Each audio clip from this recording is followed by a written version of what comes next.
এই সৎ ভাইয়ের জ্বালায় আর পারতেছি না। আয় বলছি, তাড়াতাড়ি আয়, আয় বলছি। ভাইয়া ভাইয়া তুমি আমাকে কোথায় নিয়ে যাচ্ছ? বেশি কথা বলিস না, একটু পর বুঝবি তোকে কোথায় নিয়ে যাচ্ছি। আয় আমার সাথে, দাঁড়া এখানে।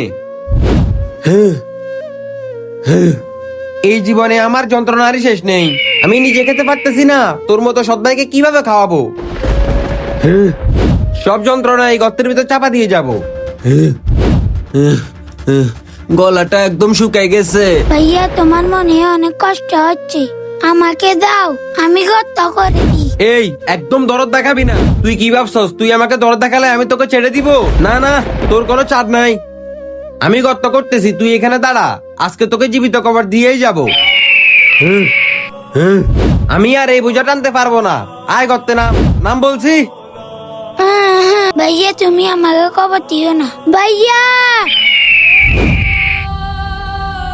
যা, কাজ শেষ, দাফন করে দিলাম জীবনের সকল ঝামেলা।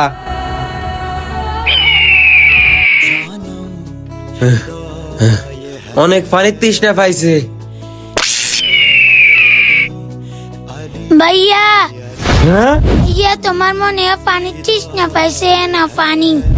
আরে ভাই, তুই তুই কই থেকে আইছস? ভাইয়া তুমি তো জানো না আমি তোমার কষ্ট সহ্য করতে পারি না, এই জন্য চলে আসলাম। আল্লাহ, এটা আমি কি দেখলাম? আমার সৎ ভাই আমাকে এত ভালোবাসতো, আমি তাকে আজকে জিন্দা কবর দিয়ে দিলাম। আল্লাহ, এটা আমি কি করলাম?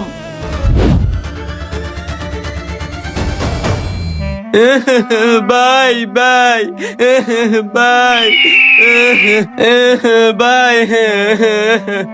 ভাই বোন হচ্ছে আল্লাহর নিয়ামত। কার কয়টা ভাই বোন আছে কমেন্টে বলে যান।